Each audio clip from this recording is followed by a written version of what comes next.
A global platform now that Caitlin will have coming into the professional ranks. So it's really a great time to be in basketball. Caitlin Clark is clearly a catalyst for a business that was, and let's be honest, Caitlin to some degree financially saved the WNBA. It was hemorrhaging money for years. To build, you have to scale, and ultimately expansion had always been on my list.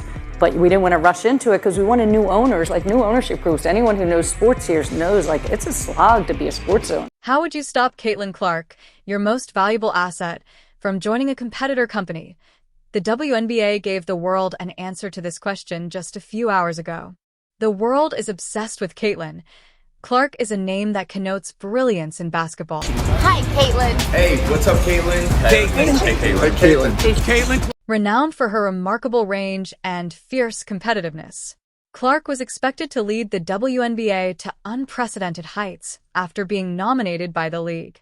The Indiana Fever select Caitlin Clark, University of Iowa. However, recent rumors suggest that Clark might choose to leave the WNBA and travel to Europe in order to pursue the lucrative contracts that are waiting for her. The WNBA is now prepared to provide an ownership stake, though, which is unprecedented. When Caitlin Clark joined the WNBA, it was anticipated that she would be a game share for the Indiana Fever, who wished to retain her in the United States. I actually looked up how much the tickets were going for. I kind of cut that price in half. After an amazing collegiate career in which she smashed attendance records and drew millions of viewers, the WNBA saw Clark as their golden ticket. She became the most anticipated rookie in recent WNBA history due to her ability to draw huge fan audiences, improve TV viewing, and enhance attendance to levels never seen by the league before. The Indiana Fever, who had trouble with attendance and performance, saw their numbers plunge after selecting Clark. The Fever are going to be over 200,000 higher than the next highest total attendance in league history. Clarkonomics, my friend! Many people assumed she could completely change the franchise on her own. Thus, her propensity to draw followers wasn't merely supposition while she was in college. Years during her first season in the league, Clark's games became must-watch events, culminating in some of the most viewed games in women's basketball history and an almost fourfold spike in Indiana Fever attendance. This helped the WNBA have one of its strongest seasons in terms of TV ratings.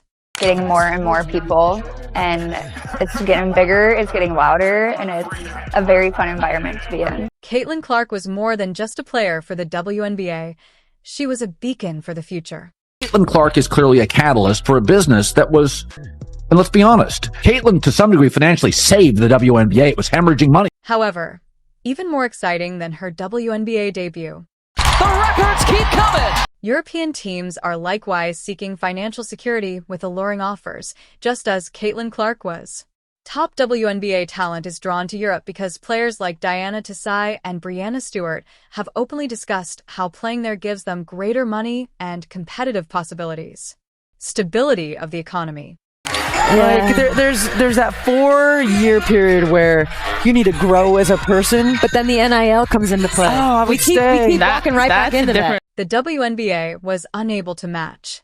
Clark began considering moving her abilities over the Atlantic when she recognized these opportunities due to the glaring pricing gap. By accepting contracts from European teams that are more than what the WNBA currently offers, players can boost their earning potential. 500,000, $1 million off your NIL? Are you staying? Given the genuine ownership stake and the potential loss of Caitlin Clark to Europe offers her not only the chance to secure her financial future, but also the chance to compete on a global scale and make a respectable living with several top European teams that reportedly provide millions. Clark was forced to choose between moving to Europe and earning more money or playing in the WNBA at home for less money. Clark was given a stake in the Indiana Fever by the WNBA, which was a first for women's athletics. This bold action acknowledged Clark's importance to the league's potential ownership. Stakes are usually reserved for individuals with significant commercial ventures or seasoned athletes nearing the end of their careers. For instance, Michael Jordan's ownership of the Charlotte Hornets offers a player and ownership share at such a young age, which is unprecedented but demonstrates how much the WNBA appreciates Clark and acknowledges her potential to have an impact on women's basketball going forward. Both the league and the Fever's ownership group see Clark as a long-term investment. If she stays, she will play for the Fever and take part in the team's financial decisions. Over the past 5 years, sports clubs' long-term strategy and growth have increased their value because to a rise in media rights agreements, WNBA sponsorships, global fan interaction, and sports' overall rising appeal. This increase is particularly obvious in leagues like European football, the NBA, and the NFL. NFL team valuations have risen by more than 40% over the last 5 years, while franchise values in MLB and NHL have also surged dramatically, as have other leagues like the WNBA. After this season's attention, the WNBA is quickly emerging as the league with the most room to grow. Due in large part to CeCe's entrance and the new media arrangement, the Indiana Fever's valuation has increased by approximately 40% this year alone to over $90 million. The NHL has expanded by more than 50%, while MLB has expanded by more than 42%. WNBA has seen record-breaking numbers this season in viewership, ticket sales, merch sales, and just overall growth of the league. That's most likely only the beginning. With her ownership stake, Clark will be able to accumulate long-term riches and put herself in a position to become the first female basketball player to become a billionaire. As the only female athlete to become the greatest of all time in their sport and accumulate hundreds of millions of dollars in net wealth, she would join Impact Elite, which is only available to Serena Williams. Clark has always had interests outside basketball during her time in college. She discussed growing the sport and making an impact off the court. Draft day viewership, which is up 400% to 40%. Between ticket sales, which is up 93% to 16%. Between regular game viewership, which is up 180% to 20%. What Caitlin Clark has done is grown the WNBA exponentially. I wish the WNBA stakes were higher, but nobody offers me that in the Bice game. This ownership stake gives her the chance to genuinely impact a team's management and might have an impact on the Fever, as well as the WNBA as a whole. They believe that Clark is a revolutionary who can raise the league above its current standing. Losing her to Europe would have cost the WNBA an opportunity to grow its fan base, which goes beyond just a blow to the Fever. Nitpicking every single thing I do, and I know I want to, help this franchise get even better, help my teammates get even better, be better for my teammates, and I know there's a lot of room for me to continue to acquire more lucrative sponsorships and broaden its worldwide reach in a league with low TV viewership. Clark's presence might boost attendance in ways the WNBA has never experienced. Because of these significant players, Clark's long-term addition would solidify the league's growth.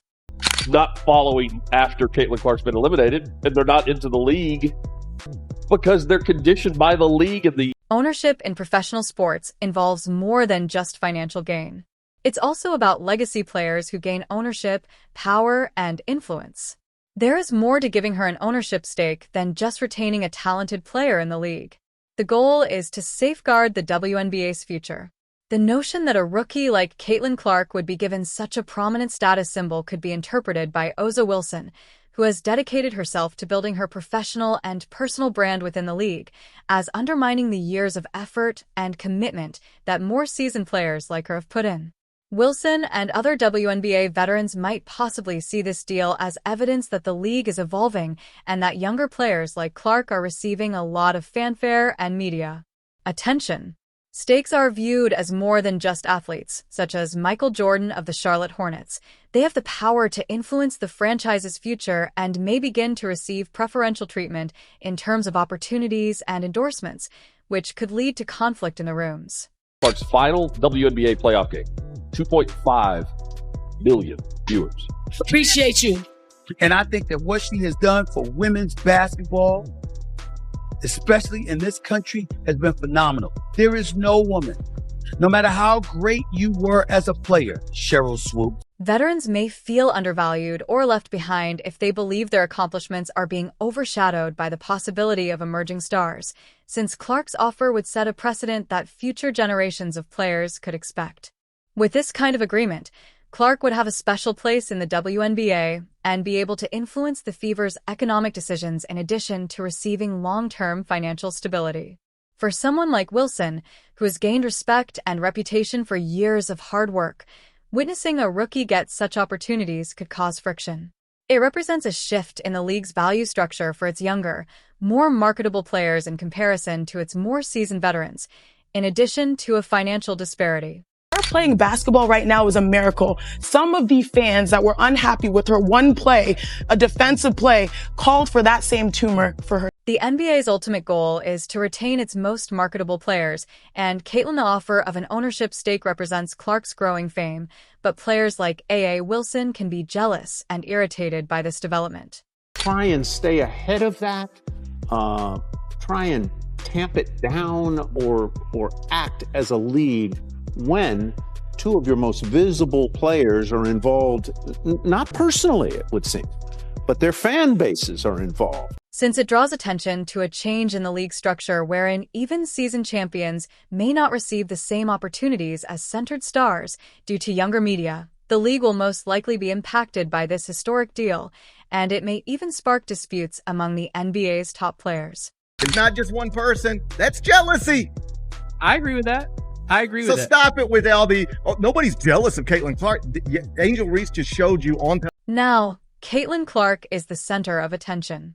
Will she accept the WNBA's historic invitation to become a co-owner of the Indiana Fever, or will she travel to Europe to get more money up front, like many others have done before? Sudden, we're pretty close. This has been as close as it's been all second quarter long, 44. There are a lot of really good fans, whether they've been fans for 20 plus years or whether they're new fans in our league. I think continuing to uplift this league. According to Clark, since women's basketball encompasses more than simply basketball, this ruling may change the sport's course. It has to do with the legacy she wants to leave. Clark would become the first player-owner in WNBA history and a trailblazer if she stayed, but her departure would cast even more doubt on the league's capacity to hold on to its best players. Either way, Caitlin Clark is in charge of the WNBA's future. Will she take her abilities to Europe, or do you believe she will accept the ownership stake and stay in the WNBA? Kindly leave your thoughts in the space provided for comments below, and don't forget to hit the bell for more, like, and subscribe.